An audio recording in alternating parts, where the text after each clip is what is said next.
can have it if it'll help you. Take hold, buddy.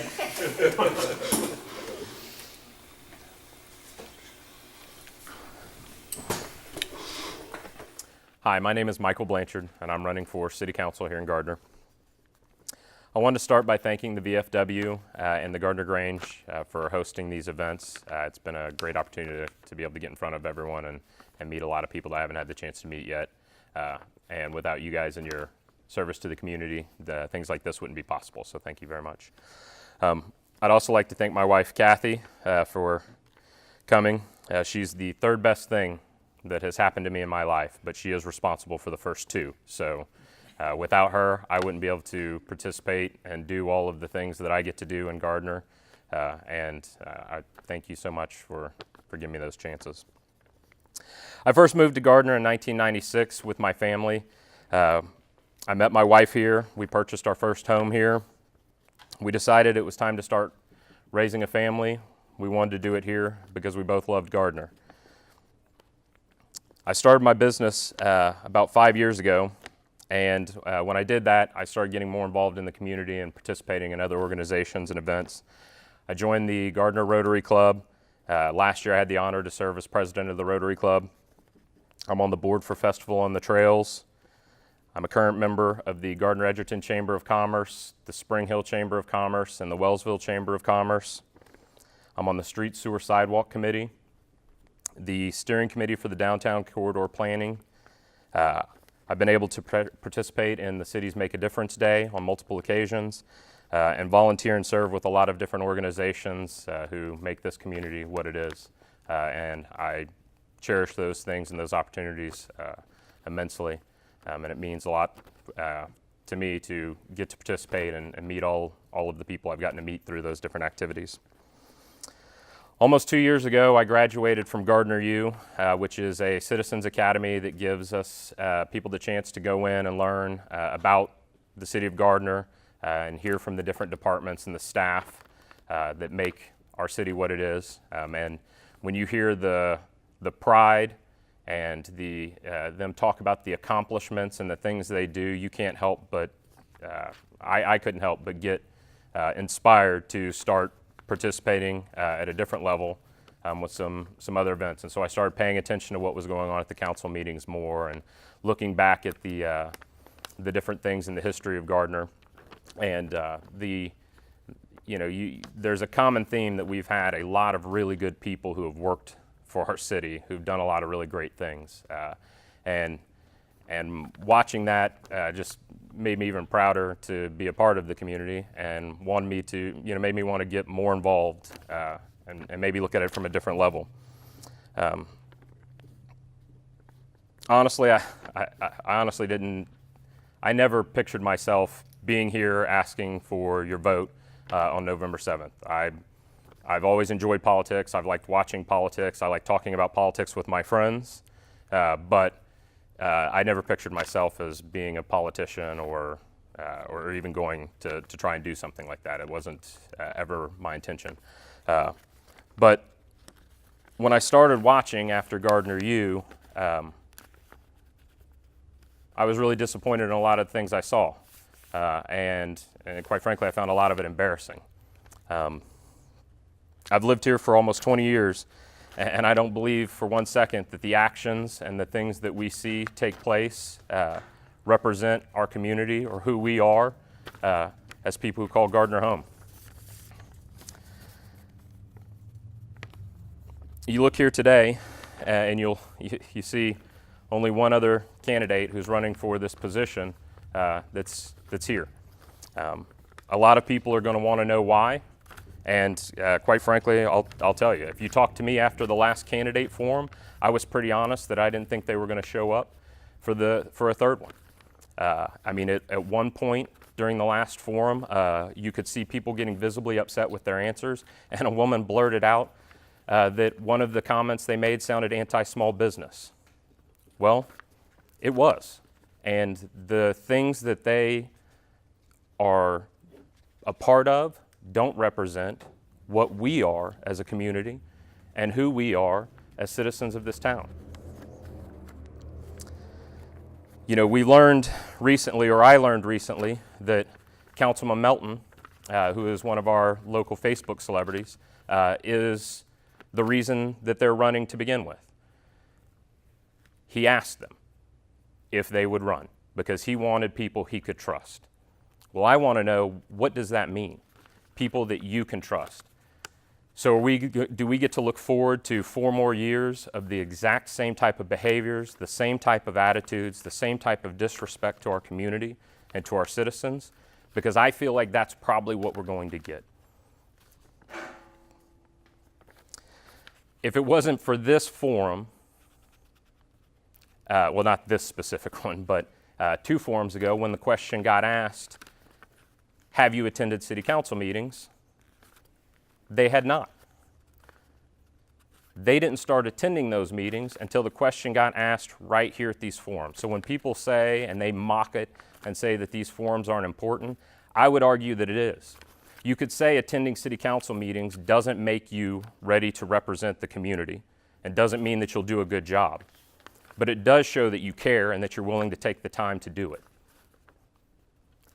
I have attended the city council meetings, and it's important to me to not only attend the city council meetings, but to also participate in a lot of the other things that our great city does. Those things are important to me. I'm not going to just show up for the year before the election, then disappear after November to where you only see me on the first and third Monday of the month during a city council meeting. Being involved and being responsible to the people that I ask for votes from is what's important to me. The truth is, in my opinion, if you asked them to sit here and give you honest, direct answers to a lot of the questions that affect our day-to-day lives in this town, I think you'd be really disappointed in what those answers are. We're going to hear a lot of nice things that are politically correct answers that will score points to try and get people elected. But I don't believe for 1 second that that is who we are as a community, and the behavior that we've seen demonstrates represents us. If I'm elected, I promise you that I will do my best to represent our community with the level of integrity and dignity that is deserved of the position that would be bestowed upon me. The decision we make during this election will be one that we have to live with for 4 years. That's a long time. And we've got a lot of important decisions that are coming up that have to be made in our community that are going to shape the direction this town takes, or this city takes, for years to come. We have to ask ourselves if we are happy with what has become the new status quo, or if we're ready to make a change. I am ready for a change, and that's why I threw my hat in the ring. And if I earn your support, I'll appreciate that greatly, and I'll do my best to represent it appropriately. Thank you.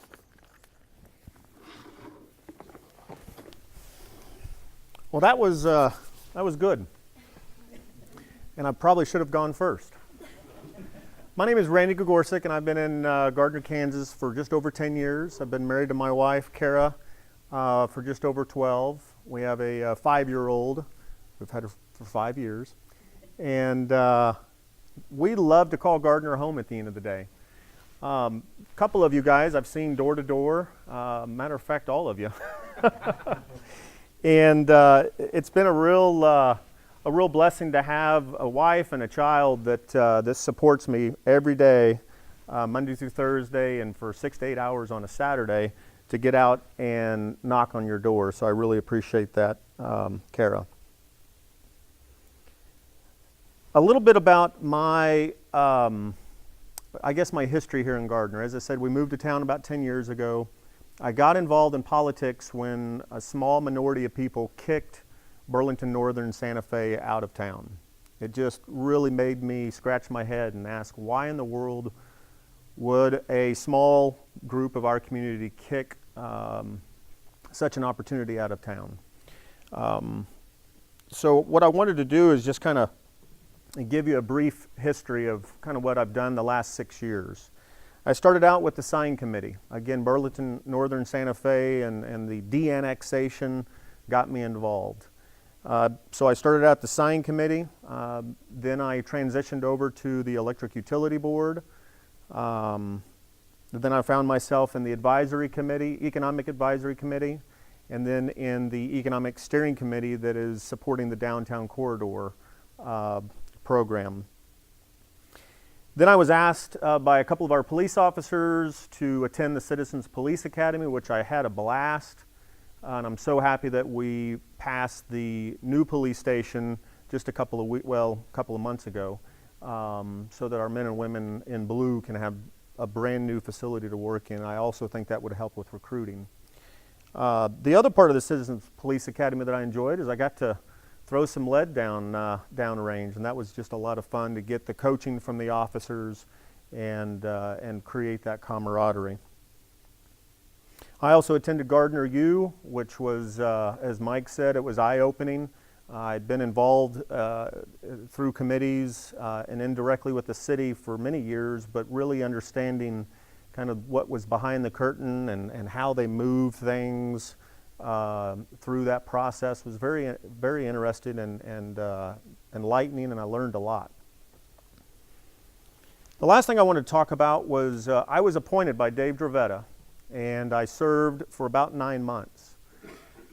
And I've been asked, going door to door, why I didn't do more, why you didn't move the needle. And I said, it's pretty simple. I wasn't elected, duly elected. And so therefore, I didn't feel like I had the support of the community to move the needle. I really had the opportunity to fill a vacant seat that Brian Brocksterman left and maintain. We were coming out of a pretty hard recession from 2008, and I wanted to maintain. I did ask some questions along the way, but I didn't want to move the needle far left or far right because I wasn't duly elected.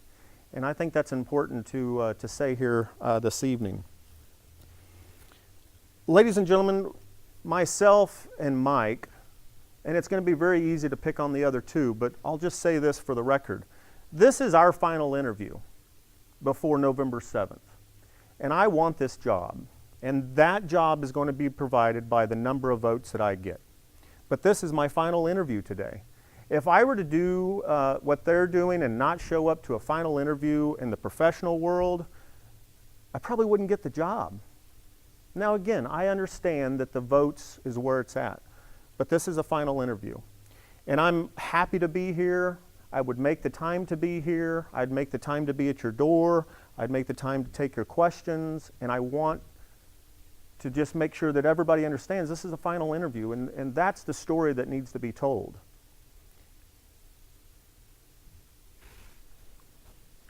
With that being said,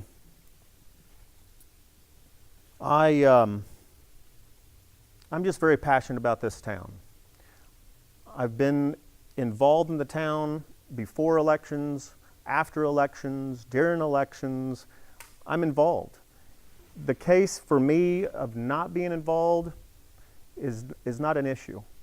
I don't show up on May 20th and campaign until November 7th and then go home. Whether I win or lose, November 8th, I'll be just as involved as I was November 6th because I like this community. We're raising our child in this community. And I want to make sure that it's a safe community. I want to make sure that our elected leaders are living within the budget of the tax revenue, which is about $60 million. I want to make sure that we're bringing growth and opportunity to our community beyond just warehousing. And therefore, I'm going to stay involved, no matter the outcome. And I'm going to show up at these interviews, and I'm going to show up at your door, and I'm going to raise money from those that live in the community. So ladies and gentlemen, I just appreciate the opportunity to be in this final interview, and I look forward to your questions today. Thank you very much. Anyone have any questions? Any cards? Let's see.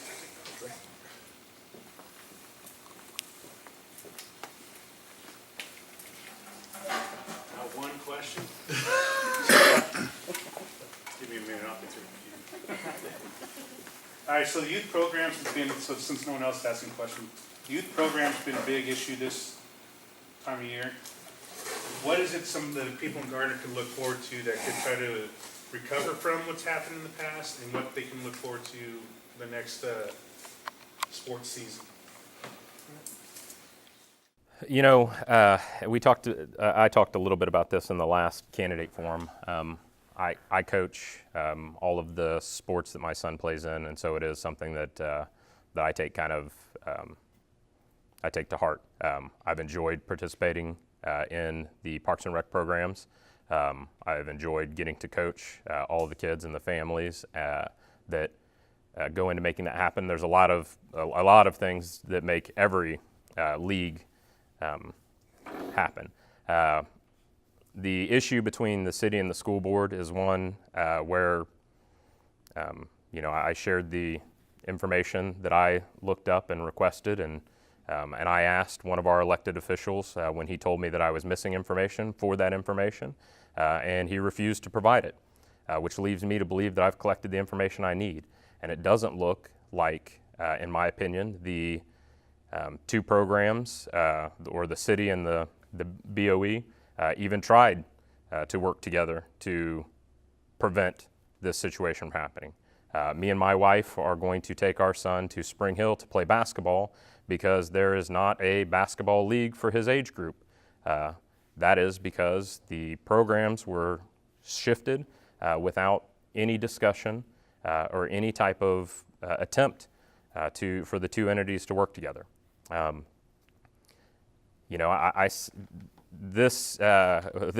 going to get really interesting come spring when baseball season kicks in.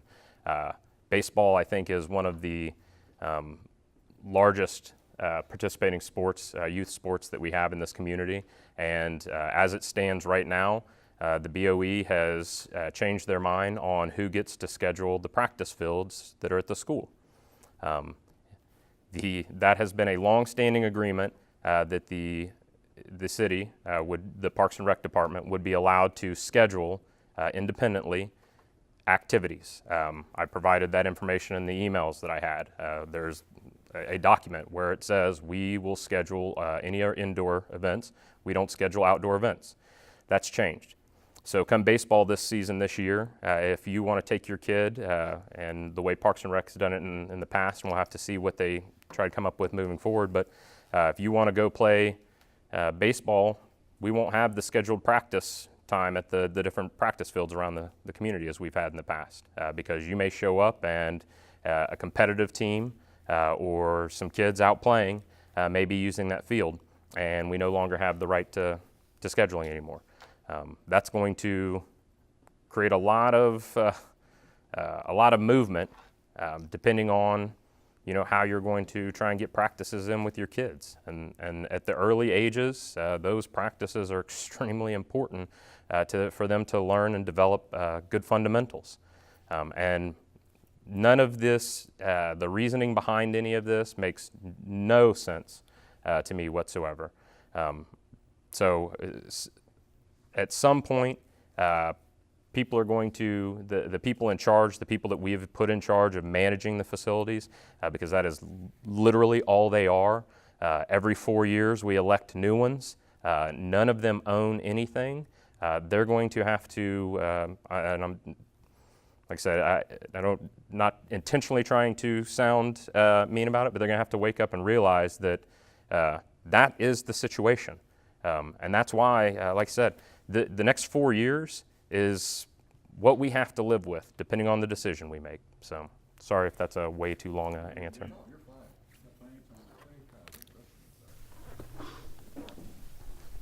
Going door to door, I actually knocked on quite a bit of school teachers' doors, and their big concern is funding. They want to know where in the world all this money is coming from on behalf of the school district, as to where and how they're hiring folks and how they're creating a whole new program, which is obviously in competition with our current Parks and Rec department, which is award-winning at the end of the day. Also recently, the city Parks and Rec director just resigned. I think last week was his last week in the Parks and Rec office. I agree. I think baseball is at risk. Let's be honest. I really do. I think it's at risk. And elections do have consequences. They do, and we're seeing that as we speak. And the reason why I bring that up is because there's no partnership between city staff and school board, or excuse me, school staff and or our elected officials on either side. So I think elections have consequences, and those consequences are showing themselves now. I said this also, or spoke to this. I don't want to fall out of my chair since he's gone. I spoke. Thank you. I spoke to this. At the end of the day, and I'm not supposed to say that, but at the end of the day, it's for the kids. The kids are our community. The community is producing the kids. The community's paying taxes. We just want our kids to play basketball or baseball or my favorite sport, soccer, or badminton, or whatever they want to do. We have to provide the opportunities to do that, and we shouldn't muddy the waters by competing with each other within the same community. So again, as a recap, we have a resignation of a city staff member. Where's the school funding coming from? This is coming from knocking on doors of school teachers here in town. I think baseball's at risk, and there's no partnership between elected officials. All right, any questions from the audience? Any questions to the audience? Heath, Yeah, I've got some two follow-ups actually. So I was going to ask about the Parks and Recs regardless. One of the rumors that we've heard through a campaign season is there might be some that are interested in cutting funding to our Parks and Rec department and reducing the budget item on our Parks and Rec. Obviously, you couldn't do so without impacting the programming. So I wanted to get the reaction from the both of you on such a proposal. Again, understanding it's completely hearsay and rumor at this point of whether that can ever be accomplished or if that's truly plans, but I wanted to hear your thoughts on, currently how our Parks and Rec is budgeted and how our program efficiencies are in place, and if you think that's something that needs to be explored, or if you actually think the opportunities for growth are more important than trying to reduce the overall costs. I go? Yeah. Parks and Rec adds a value to the community that can sometimes be overlooked. A lot of this stuff, and the reason that we choose to live in, I think the reason that most of us choose to live in Gardner, the reason that I did certainly, is a quality of life issue. And that is the amenities and things that our Parks and Rec department provide, be it green spaces in the parks and the different sporting events, the safety of our community as well. I mean, we're fortunate to, I think, be in one of the top 5 safest communities to live in. All of those things play a huge role in what makes Gardner a great place to live. If you eliminate the Parks and Rec department, you eliminate the budget, what do you end up with? I mean, if people were moving to Gardner because they strictly wanted bedroom community where they wake up, they go to work, they come home, that's it, well, that's what you would have by cutting those things. But that's not realistically what people want. We voted for a tax increase to build an aquatic center. We're a community that voted for a tax increase to build Celebration Park. We are a community who, if someone mentions on social media that why don't we have what do they call them, splash parks? You get 450 comments of people going nuts saying, yeah, why don't we have a splash park? We need more things for our kids to do. We need different activities for our kids to do. We need other things, quite frankly, beyond just sports. But if you cut that department, you lose all of those things. You're not going to get them. And you lose a lot of what makes it easy for our community to come together. I mean, I see you every Wednesday. You coach on the field next to me at flag football practice. I've met so many parents and so many different kids and people that make this community and have built friendships. Those things are what bring us together, those family activities. You go getting rid of them and we're living in a ghost town, and that's not what I want. So, Heath, that's a good question.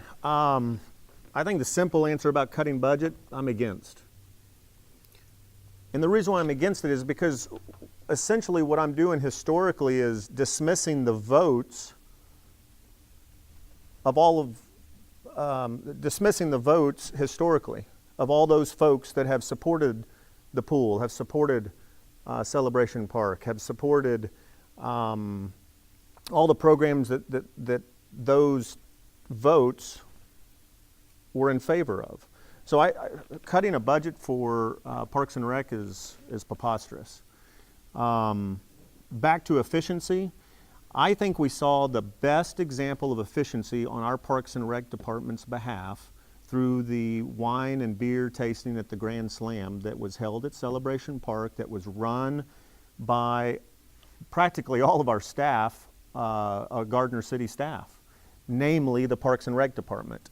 Renee did a phenomenal job. So I think the efficiency is where it needs to be. I think the budget is where it needs to be. It does need to grow proportional to the population, right? So as the population grows, that budget probably needs to grow.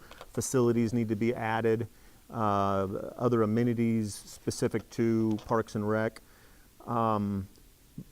Where I'm at and what I'm more concerned about is what this resignation tells us and what's going to unfold in the coming weeks or months of this resignation. How is that tied back to efficiency? Well, I don't think it's tied to efficiency at all. If anything, it shows the lack of efficiency on our elected leaders' behalf. So to recap, keep the budget where it's at, have it grow in parallel to the population, and I think efficiency is spot on, and the best example we saw of that was at the Grand Slam held out at Celebration Park. Thanks for your question. Any more? Yeah, I got one follow-up.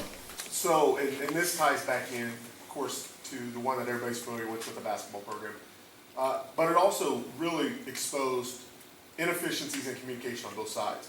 And then we saw that come into vision again with the county in the development of the refrigerant plant. And not the refrigerant plant, but the company hosting the refrigerant that's got everyone up in arms. My question is, should the city be exploring an opportunity for an intergovernmental council that is the BOE, that is the county, that is our own local government, that's, you know, the mayors and the directors of those, along with direct local position that meets on a quarterly basis to, you know, if you can't communicate, get everybody in the room and everybody starts talking. I mean, we're all here today and we'll all start talking eventually, but that's where we're breaking down, is we're never in the same room with these individuals, and that's where those things happen. I'll take that one. So professionally, I meet with my customer, my senior leadership team on a quarterly business or in a quarterly fashion around a quarterly business review. And so what we do is we tell our story. Hey, these are the pros and cons of our performance based on key metrics that are agreed to in the contract. From a political perspective, the communication you talk about, I think, is spot on. So we need to get Mike Brown, which is our county commissioner of District 6, we need to get him down. We need to get one or two folks from the Board of Education, including the superintendent. We need to get one or two folks from City Council, including the mayor, and all sit in the same room, make it public, not in the sense of attendance, but say, hey, we're going to meet on, you know, the first Tuesday of the first month of each quarter, and have an agenda, publish that agenda, include Edgerton, because again, they're represented by the school district. They're also in the district, District 6 on the county side. So include everybody around the same table. I'm not talking about backroom deals at all. I'm talking about hitting this head on, having everybody in the room, and being able to have that dialogue. And everybody submit agenda items that are then combined, not boilerplate or reduced, but all those agenda items are brought together. It might be a 6-hour meeting, I don't know. And if duly elected, I'd love to take that action and see if we can make that happen. I think that's where relationships come into key, in that you can leverage that relationship and explain to those folks on the other side and these other entities as to why it's important. I have a relationship with Mike Brown. I have a relationship with Don over in Edgerton. And whoever the folks vote for, whether it be Steve or Chris Morrow, I can work with any of those, depending on what the voters tell me or who the voters tell me to work with. And also reach out to Rob Shippey or Sean if he's elected, or Duck, or any of those folks, and say, guys, this is the right thing to do, so that we don't have the lineage logistics issue, as an example, sneak up on us.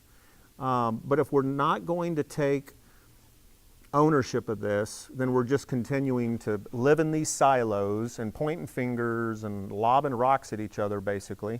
We just need to break those walls down, understand what we've been elected to do, and that's lead a community and communicate, and then move the needle left or right. I think that's a fair question. And I'll approach it from the Parks and Rec side, I guess, more. I think that anytime, to me, the lineage logistics issue comes down to the communication of the actual information. Making sure that the public is aware when these things are going on and taking place, I think would eliminate a lot of it being done without anyone knowing anything about it. So, properly notifying the people that it affects would, I was about almost said at the end of the day, but notifying the people that a situation like that affects and making sure they're aware of it would be one huge step. If you can get all parties involved to participate in a meeting where these discussions can take place, I think that would be a great way and go a long step forward into making progress. The Parks and Rec, at the end, now I'm conscious of it. The Parks and Rec, what I would like to see is if you take a look at some of the things that the BOE came up with, those different scheduled activities, there's some really great events that are being planned for the kids. And I don't want to see those go away because, I'm very frustrated about the way the whole thing went down. But they did create some really great programs that fill some gaps because, again, not every kid in our community is an athlete or wants to be an athlete. A lot of them, I have several on my team, love going just so they can spend time with their friends and play with their friends. They're not there to play flag football or baseball or basketball. They're there just to hang out with their friends. And those kids need other activities that can help mold them in their interests. I think that's, while I am very frustrated about the entire process, they do have to be commended because they did fill a gap where some really great things were missing. I would like to see some type of committee or commission that is meets monthly, that is made up of either, similar to the way we do with the Parks and Rec has a committee, Street Sewer Sidewalk has a committee, something that is made up of people who are going to be, representing for both. So whether that happens in the form of some type of commission that breaks off, but where those two are working together. Shared marketing would save tax dollars. Making sure that you can get better participation because you would have a much bigger team putting that information out to people. There's lots of great ways that we could attack these issues. We just have to find people that are willing to get in there and do it. And if something doesn't work, we find a way that does. We don't just throw our hands up in the air and say, well, we're done. So, I got a question, and it's kind of you don't have to answer it, don't feel bad. It's something that you're not supposed, they say don't mix politics and religion. What's your question? Well, the question's kind of, there's been some comments made, that's running around on the internet, and you hear things about church, about religion, and some of the candidates have been questioned about their attendance at church, and other candidates have said that they can't attend certain things on the Sabbath, but yet when the 4th of July was going around, well, they seem to be out campaigning. So now, if you don't feel like answering this question, I can understand it, but if you want to, why? Just if you have a comment, why? Well, I'll take that one. It's a pretty simple, quick answer. Our community is 24 hours a day, 7 days a week, 365 days a year. So if I'm in this final interview today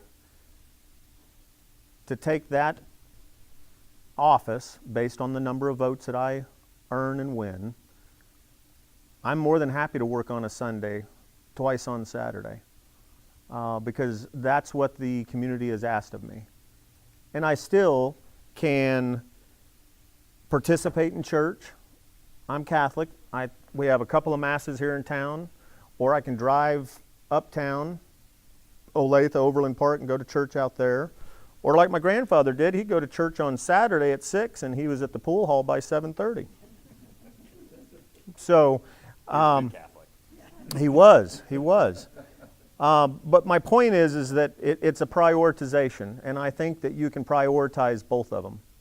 But if we have a natural disaster, or God forbid we have some sort of tragic accident in our town, and it takes city council staff to be a part of that, then we've got to make sure that we can put our boots on and get to work at the end of the day and roll up our sleeves. But not being here today in this final interview with the explanation of church, I think has a little merit, but I don't think that they thought it out. And that's my answer.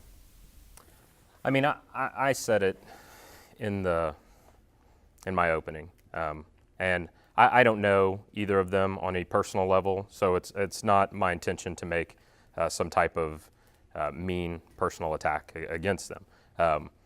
But it speaks to the bigger truth of what we're looking at and what we're being asked by a select group to choose to represent us. I mean, you're right. Like, there's video proof that on a Sunday they were in front of a fireworks stand campaigning. All of them there, all day long. I wasn't aware of that. When did that happen? July 2nd. They were there until 6 o'clock, I believe is what the gentleman running the video said, that they would be there all day, and pretty enthusiastically. So, you know, the responses when the forum got put out there and we were asked to attend, I mean, I told Tim I would make whatever day work. You know, this is something that I have taken personally and decided I want to be involved in. So I'll take with it what that comes. Spending time with family is extremely important to me. And as Randy said, the time you spend going out and talking to people, it is very time consuming. And there's been a lot of evenings that I've come home after dark when the kids are already in bed and I'm going to kiss their little heads to tell them good night. And I'd love to tell you that they were already asleep, but that's not what they were doing. You know, so it is hard, and I get wanting to spend time with your family because I think that is extremely important. But the disingenuous response to to say that it was the forum was unfair. I mean, the questions were all put in the Gardner News. They were all topical. They all related to things that were active in Gardner. There were some of the questions that were, you know, tough for me to answer. So, you know, I get it, but the job requires us to deal with some tough decisions, you know, and that's just the crux of it. So you're going to be put into a situation where you have to deal with difficult things that make us uncomfortable. I don't love standing up here, you know, talking the way I've had to, but I am just so frustrated that, you know, it has to be, to me, I feel like it has to be said. So. Any other questions? Another question from the audience? I'd like to, I'm Don Roberts, mayor of your neighboring community, but I'd like to know what you guys think and how you could possibly build better relationships with other government entities, other than just Gardner and other than just the schools.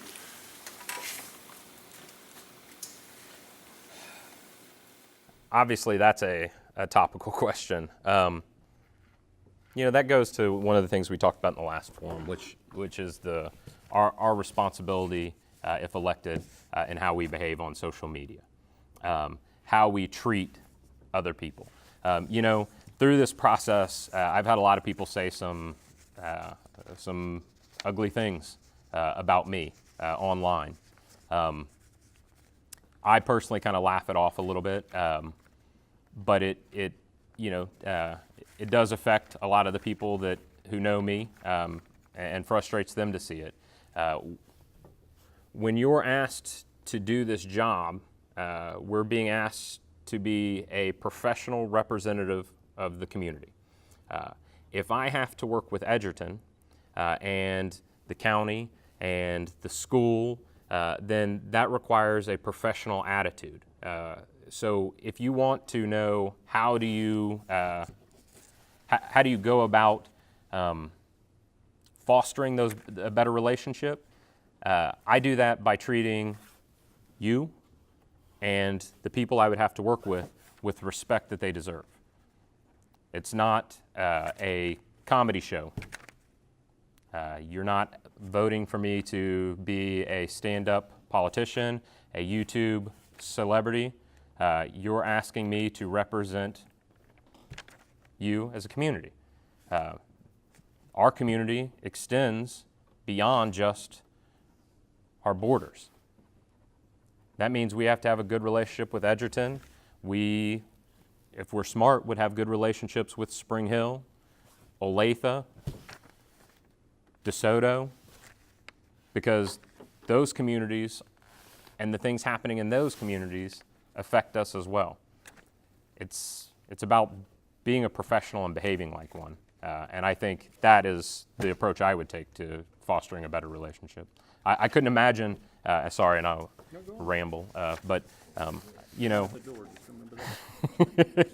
as soon as they start walking, I'll stop. I couldn't imagine running my business the way that I see our city council run. If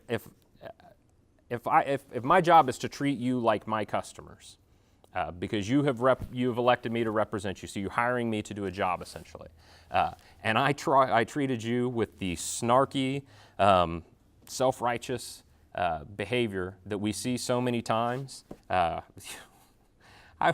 wouldn't be in business. I know that. My customers would fire me in a heartbeat.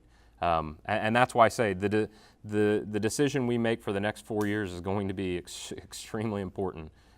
We have a huge chance for economic development in this community, and you can bet that businesses are looking at what is happening during those council meetings and what is happening online before they invest millions of dollars in coming into this community. It isn't hard. Employers check social media profiles before they hire people. That could be a job that pays $20,000 to $30,000 a year. Is it so much that we think that a company that's looking to build in Gardner, that's going to spend millions of dollars, isn't going to look and see what is happening within that community? And the business people I know, not happy with what they see. Don, that's a good question. And I think, and I took some notes here, I think we need to continue to work with Southwest Johnson County EDC as an elected official. I think I need to work with both senators, Senator Julia Lynn and Senator Molly Baumgardner, because they represent basically 50% of our communities. Stay involved in county programs, whether that's through appointment with Mike Brown on the County Parks Department, or if they have an economic development project, what comes to my mind is the Amazon HQ program, and get involved. Make yourself available. Just like I'm available today for this final interview, I would make myself available, no less available than for those opportunities at the county level, in order to stay in tune with what the county's needs are. Remain professional, civility, respect. I mean, it's some common things when I was growing up that was just drilled into my head. And then continue to tell our story at those different, or with those different organizations and those different elected officials. Tell our story. Gardner has everything except for what? A warm water seaport. We have rail, we have airplanes, and we have the interstate. So there's a lot of things that we can do here in Gardner, Kansas, but we need to tell our story, we need to stay involved, and we need to understand how we can help those communities around us by us growing. And when I say growth, I mean targeted strategic growth. If we continue to sequester ourselves, to Mike's point, we can't expect those around us to want to get involved with us. And so I just think it's real simple. We just need to get involved, stay involved, tell our story. And even with the landowners, for that matter. You know, I hear a lot about, from Steve Shute, about annexation. Well, he's been on council for 2 years already, and I haven't seen any annexation of great magnitude. But now, if he wins as mayor, he's going to get out there and just really go to market with annexation. I think that starts as a council member, is what I'm trying to say. I think that the relationships and making yourself available and understanding what those landowners and the developers and how to bring those folks together is a part of that response and a part of that relationship that you talk about. Good question. I got one more question here. I think he's got a follow-up. Yeah, I can go follow up.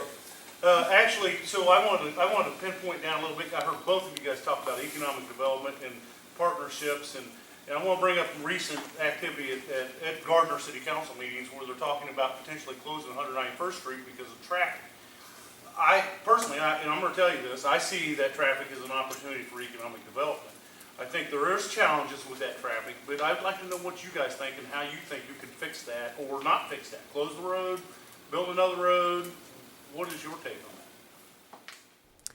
that? Well, you're right. There are some opportunities. I've presented the idea that from 184th,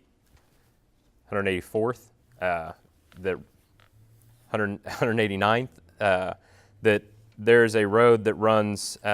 We have the ability to put a road that runs from there back over to connect it so that you don't have all of that congestion crossing right in front of the bridge. Yeah, there's a lot of opportunities for things we can do. We've been talking about that since I joined the Street Sewer Sidewalk Committee October of last year. And there are some great safety concerns. I do not want us waiting to make a decision on it until after someone gets hurt. That's my big thing. There isn't a lot of great options for ways of diverting it, but it's something that needs to be discussed and should have been discussed a long time ago, because it's not as more warehouses go out there and more people start getting hired out there, it isn't a problem that's going to go away anytime soon. So we've got to start taking a look at what can we do that will, I know we've got some things going on with the planning and looking at doing a new bridge and working with KDOT, but that's 2020, I think, 2019. We need to start taking action on that a lot sooner, and fostering a good relationship with our partnering community would go a long ways in making sure that something could come out of it. So Don, I don't know that I can take you back to the exact date and time when I was on council as an appointee, but I spoke about 191st, and I think Heath may have been up there with me, but I spoke about 191st years ago. And I frankly, I think I got lucky, but understanding what was projected to be built out there, and this is 5-6 years ago, I was under the impression, and I now stand to be correct, not corrected, but correct, in that with the population growth of employees, 191st was going to become an issue. I talked about changing that from an asphalt to an all concrete. We talked about, I think it's $1 million a mile for 18 inches or 12 inches of concrete, et cetera. So the reason why I bring that up is because that's been an issue before it was an issue, okay? I think the simple answer is to get out to Amazon with the police chief, you, and the sitting mayor. Get out to Amazon, Kubota, Jet, all those big groups out there that have a heavy concentration of employees, and remind them that we have a beautiful interchange just a mile away from Gardner Road, and push them up to that interchange and give them an opportunity, maybe 15 to 30 days, and try to change their habits versus exiting off of Gardner Road, okay? Then I think we need to partner with the police and the sheriff to try to continue to change that habit, but not necessarily close the road down. Because you have a gas station there, you also have Gardner businesses down on the west end and on the north side of 191st that have that road in front of their business that they need to be able to get in and out of. From a KDOT perspective, the last time I looked, I didn't see a lot of money out there that they could support a large project in order to address the traffic issue. I think it's a local issue with local remedies and can be done with partnership between the two communities. That's kind of where I stand with it. Now, you both already talked about it, but I'm just gonna ask the question straight up. Do you feel our city council could become one-sided with no opposition? Elections, yeah, I'll go first. Elections have consequences. And that can be seen at all levels of government at the end of the day. I said it, but it made sense. Whether it's municipal politics, county politics, at the commission level, state politics, or even federal politics, it can become one-sided. And I don't believe that our forefathers and the Constitution and the liberties that we have all been afforded necessarily wanted a one-sided coin. They wanted divergent ideas. They wanted respectful, passionate debate. And if you get everybody in office that's all in lockstep and holding hands and skipping through the daisies, you're not going to get the progress that I think that you might expect or that they would expect. I think that having somebody on the other side of the table, just like Mike and I, we don't agree on much, but we agree on a lot of basic fundamental things like civility and professionalism, lower taxes, understanding what the community has spoken about. And when we go, not we as in you and I together like the other two, but when we go individually to the doors, I think we're hearing the same message because we're knocking on the same doors at the end of the day.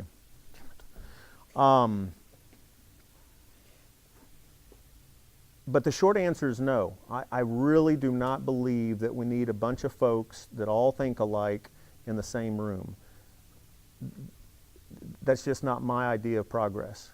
I've experienced my experience with respects to progress, and I can boil it down to my wife and I, or professionally, or as a kid in Boy Scouts. Some of the best progress I experienced is because of the person on the other side of the issue. And sometimes they do have a better idea. And by golly, once we got through it, it was a great idea. And sometimes I might have a good idea. But together we're able to march forward. If we're all singing by the same hymn, I just don't see that as a positive for our community as a whole, because I don't think that they represent our community as a whole. Yeah, I think it's a terrible idea for the community to be represented by one voice. That one voice would not represent the entire community. And to Randy's point, I think he said it perfectly. Without someone to challenge your ideas can't grow, they can't develop, they can't become substantive. if it wasn't for my wife challenging all of my bad ideas, I'd never have any good ideas. You have to have someone to bounce things off of and to work with. Randy and I have gotten to work together a little bit on the downtown corridor planning, the steering committee, and we talked about this in one of the first forums, or I had mentioned it. And he's right, we don't see eye to eye on everything, but we are able to sit at a table and treat each other respectfully and work our way through it and come up with a solution that at the end of the day was a better idea. And it wasn't just our voices involved in it. There was a whole table full of people arguing about what we thought would be best downtown. If you've had a chance last Thursday to go to the public hearing and see some of those things, there's some really cool ideas that have come from a lot of people talking about the things that their friends have told them they want to see with Gardner, the things that they've heard, the things that they know about the history of our community to bring together and bring forth one really good idea that's worth pushing forward. No, I think it is an absolutely terrible idea, personally, to have one voice, one idea. That is not a democracy in any way. That is a dictatorship, and a dictatorship with 5 voices who just agree on everything. And like I said, I'm not trying to further pick on anybody, but at the point that you can sit here like they did in the last candidate forum and say, well, we are campaigning together, but we agree on a lot of the same things. We think a lot alike. And city council people are actively campaigning with them to get them elected. That's exactly what we would have. One voice. And the 2, I'm sorry, didn't even want to run on their own. Someone asked them if they would please run. So, no, that doesn't make me comfortable in any way. Any other questions? Well, it's more like a statement. I'm glad you brought those questions up. That's important to me. I've lived here 26 years. I've seen some crazy things on the council. I've seen some crazy people on the school board. We had a fist fight in Gardner in city council 10 years ago or whatever. So we're not to that level yet. But I appreciate those questions regarding how you approach the office, because as a longtime resident, I see a couple council members not being a lot different than I see a couple board members at the school board. It's like we've developed this cult of personality, and I'm glad you two seem to be an antidote to that, because my litmus test for how I will vote, and I've already said it to you guys publicly, is that to me, an elected official should represent all 20,000 of us. Even if the 18,000 don't like what you have to say, you're going to go along with the 20,000.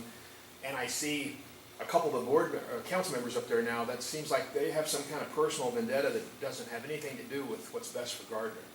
So, do you guys agree with that? Do you see this as and I know that there's been a lot said about the guys. I'm not even talking about the candidates that are not here. I'm talking about the guys that are on the board, because you got to work with them. To me, it doesn't. It's going to be tough. Honestly, no, sorry, I'll jump in. Most of it doesn't make any sense to me. I'm not sure what the purpose of why you would want purely like-minded individuals to work with. Yeah, you're going to, I guess if you had a set agenda and something that you were trying to accomplish, then yes, that would make sense for why you would want, because you have something you're trying to accomplish. And like Heath, I've heard the mentions of cutting the Parks and Rec department, cutting other departments. If everything, I don't know if that's the agenda or if that's part of the agenda, but to me, none of it makes sense. And no, I agree 100%. I don't even know why you would want that. If I'm doing a business development team and we're going to look at ways that we can improve our businesses, I don't go find 5 people who do exactly the same thing I do, who look at things the exact same way I do. It doesn't spur growth or good ideas. I already know what I want to do, so I don't need more people to tell me what I want to do. So. Wes, I appreciate kind of the inadvertent question. I think it boils down to confidence. I don't think that they're confident in their own political strengths to think that they can move anything forward with divergent ideas. Therefore, they've got to push those like-minded folks onto council and get them elected. I'm confident in my political strengths that I can work with anybody on the opposite side of the table, opposite side of the political spectrum, that I can get more than 50% of what I want to get done. And what I want to get done is I want to continue to keep our community safe. I want to live within the city's budget. And I want to grow. Edgerton has a corner market on warehousing. I want to go after blue-collared, skilled manufacturing and white-collared work so that the 3/4 of our community that leaves every day, if they have the skill set and the resume and they get hired, that they could potentially work right here in our own backyard and spend that money in our community when they go home instead of stopping at Walmart up in Overland Park or Olathe or Lenexa. They can do all that right here. But I don't think that they're confident in their own political will to be able to get done what they think that they need to get done. That's my take on it. Well, if I follow up, I just would like to see it stop because I travel all over the state for my business, and we have a great city. We have the most awesome city staff. We have such a great group of individuals that work for this city. I don't get to share that story because when I'm in Wichita or Hayes or Junction City or Salina, people ask me about our drama on our city council. They ask me about the clown show that is our government. And just today, our mayor has to apologize to Edgerton's mayor over moronic comments of a sitting city councilman. And I don't know how we make it stop. I guess the citizens need to rise up somehow. I hope they do. Well, maybe by putting you guys in office. Yeah, I'm not aware of that particular example that you're speaking of, but a couple of things. Elections have consequences. To affect this is much like moving a battleship. It's going to take a little time to pivot that ship in the right direction. So I'm not going to sit here in front of you and everybody that's watching this later and tell you that I'm going to do that in the first 30 days or even the first 2 years. But I think it's persistence, confidence, professionalism, respect, and civility that will win out and mute those that you're referencing. Yeah, I have made my feelings on the situation, and Randy has too. I don't know that I could be any clearer about how I feel about what is going on. I haven't pulled any punches, and I've been as direct and honest about it as I can.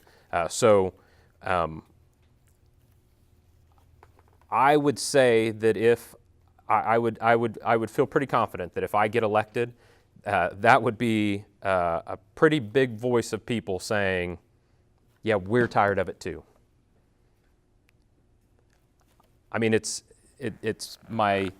there are so many great things, in my opinion, that when I first got into this, I thought that we were going to get to talk about ideas and things you want to do, and you can't successfully convey those ideas with people in a mass format without silliness taking place. And so, yeah, I mean, I personally think that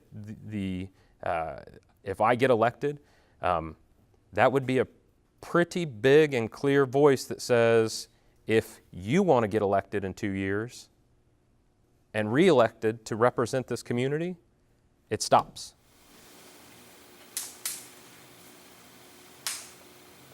Any other questions? All right, so I've got one. So by now, at this point in your campaigns, you went to hundreds of homes, right? So not everyone can make it to these forums, but with that said, what are some of the topics you've heard, discussions you've had with people that are not here today that could ask questions? What are those topics that may be redundant, we've already talked about them, or maybe there may be some new ones, but what are some of the topics you've heard in the door? The Parks and Rec stuff I hear a lot about. Honestly, more than anything, people have just thanked me for running. We don't get into a lot of real deep conversations because it's just been a lot of relief and people thanking me for the information I've put out there and made people aware of. There's a lot of people that have been seeing this going on much longer than I have. I mean, I really started getting into this after Gardner U 2 years ago, and watching it and realizing a lot of the things that I was seeing were, it was a lot of manipulation of what the real truth about our community is, and so I get that a lot. I mean, I get the Parks and Rec question, what's going to happen with that, but those are the two biggest things. So I'd put mine in 3 different buckets. First, the community, business, and then development or developers. On the community's behalf, I've heard a lot about streets. Some are very happy about the streets, sidewalks and curb program. Some of them are happy, but they're a little jaded because they don't feel like the streets have been swept quickly enough or often enough, but they do like the outcome. Social media, Wes just raised, and I'm not familiar with what he's raising, but just social media in general, and how that's being utilized, not for the betterment of the community. Taxes, I get taxes a lot at the doors. Recently, Parks and Recs has come up, both about programming, and then the resignation of Scott Jerry. Gary. The resignation of Scott. So kind of before and after the resignation. And then restaurants. A lot of folks would love to see more restaurants and places to eat in town, and that's obvious. I think we would all like to see that, but the market will have to fruit that. On the business side, I walked downtown for a whole day one day. I just took off of work on a Thursday or Friday and just walked downtown. And they'd like to see more support on the behalf of our elected officials in what their needs are, whether that's the alleyway behind the furniture store and Gardner Pharmacy, whether that was about traffic issues that they see, parking issues that they see, and then just general support and availability to these elected officials. And then on the development side, I've been endorsed by the Kansas City Home Builders Association, and when I attended their monthly appreciation luncheon, it was hot dogs and hamburgers. I had, probably a dozen or more folks approach me after being introduced that, again, back to social media, they don't see that the community's reputation and the current elected officials' consistency is where it needs to be for them to come to do business and build houses in town. And these are folks that build $300,000-$400,000 houses. Now, I don't know how much of a market really is, how this community can support that type of market, but they're just saying, look, social media, you guys are all over the board, and then the elected officials, they're just not consistent. They've seen us in the past, and, elected officials will say, hey, Tim, if you do these 5 things and come back, we'll sign you off to the next step. You come back after doing those 5 things, which all cost money, and the elected officials say, oh, no, now you got to do 2 more things. And so that's why I always push them back to our city staff. City staff does a phenomenal job, and Larry Powell does a phenomenal job, and some of the most recent positives are the hotel and the 200 or 300 houses that are coming out to south and west of Nike Elementary. So those are the 3 things that I'm seeing, back to your original question. Any other questions? I do. I hope, first of all, I hope you enjoyed being able to meet here for these forums. Gardner Grange, there's been talk, we've heard talk, and we went to Frontiers a couple of weeks ago for Steve's forum, whatever he was calling it. And there's a lot of talk about moving the fairgrounds somewhere else and making a bigger aquatic center and bigger and better. The Grange is a little bit worried about losing this building. It's been a place where not only we meet, the VFW has their meetings here. Come on a second and fourth Saturday night, you'll see square dancing going on. We don't want to lose this building. So, how do you feel about that? They want to get the fair, have a fair move. I don't think the Fair Board can afford to relocate. It's always been downtown. Yes, it's been built around, but what do you think about that? I mean,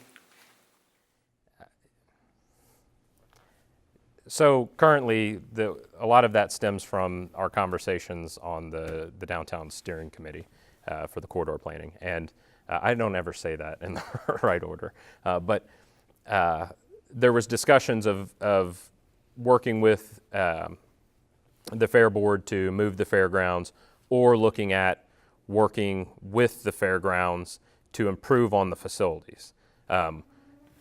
When that all first became even a discussed topic, and you can correct me if I'm wrong here, it was presented as, hey, we're going to break the room, the groups of us, up into two sections, and we want you to just come up with pie-in-the-sky ideas. Don't think about cost, don't think about reality, just do this. Well, I took the move the fairground side because there was no one else that volunteered for it. Randy, I think, came and was on because we didn't have anyone else that wanted to move the fairgrounds. The unanimous idea amongst, collectively, was to work with the fairgrounds to improve on them. So I think that's maybe where part of that came from, because he was at that meeting, and so he saw that there had been discussions. Right now, last Tuesday, we had one of our steering committee meetings, and they have actually sat down and met with the Fair Board, and very positive discussions in partnering with the city to improve the existing facilities and do those things here on the grounds, not trying to move it and get rid of it. So I'm obviously in favor, I guess, because you asked my opinion. The fair is once a week, or 1 week a year, but there's lots of other events and activities that happen. It's not like we have tons of buildings that you can use in Gardner for different events. So this being in the heart of the community, we have the farmers market now. There's so many other things. And that Grange has been doing that. Yep, and festival on the trails. We use the fairgrounds right here for our food booths and our vendor activities.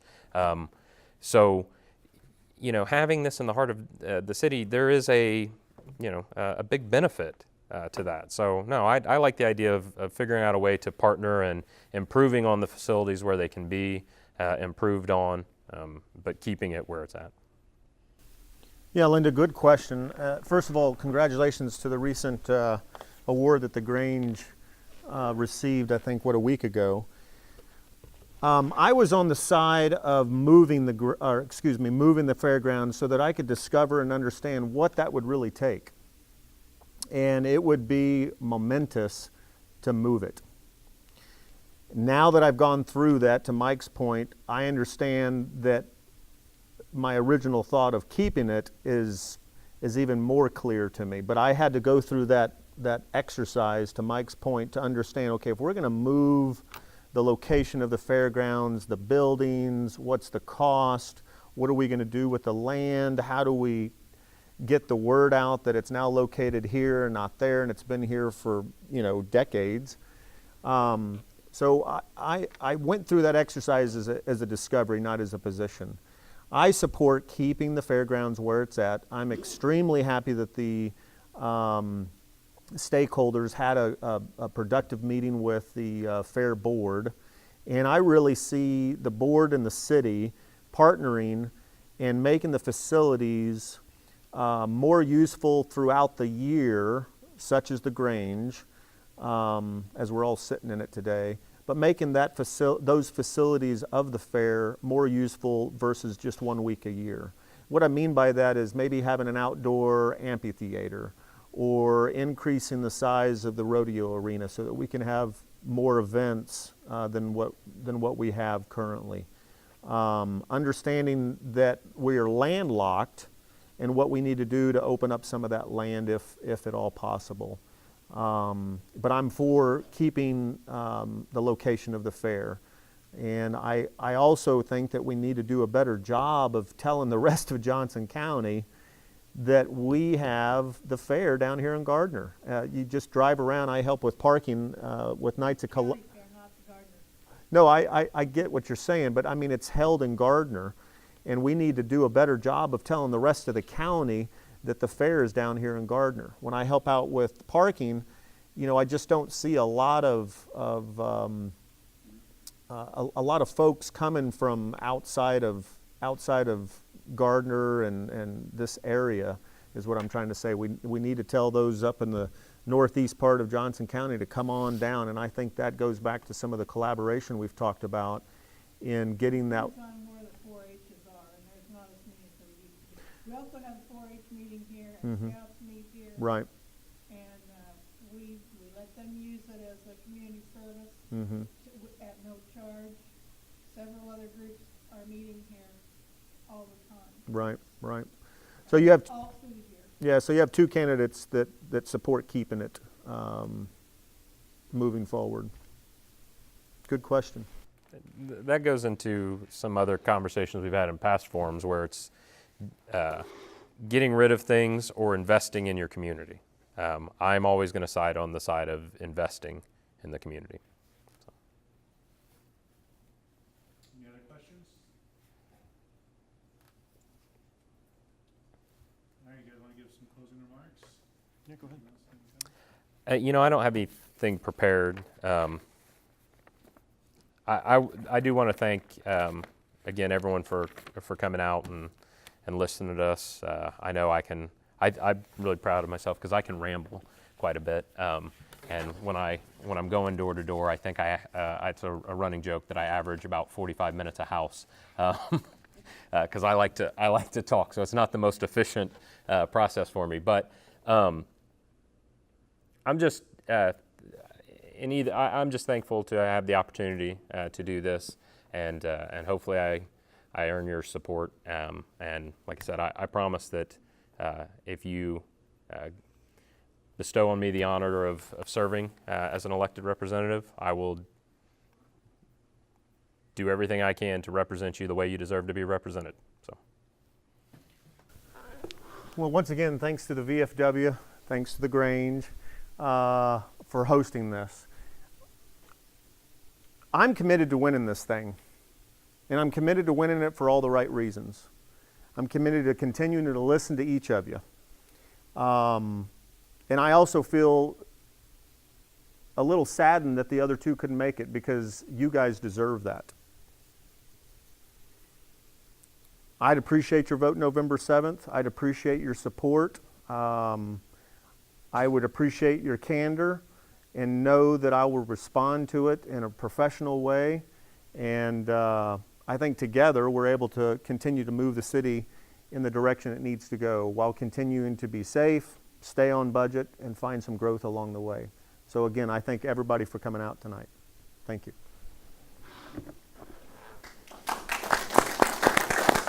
Is that it? Yep.